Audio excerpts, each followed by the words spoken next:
Hey, I'm Brad from Sun Outdoors. I'm going to show you how we make our hot buttered rum.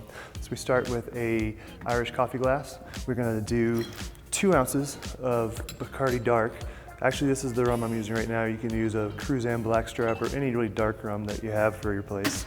We're going to do 3/4 of an ounce of liquid Alchemist spiced apple syrup.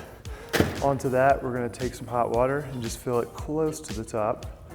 And we're going to garnish with a cinnamon stick and just a little pat of butter. And that is our hot buttered rum at Sun Outdoors. Cheers.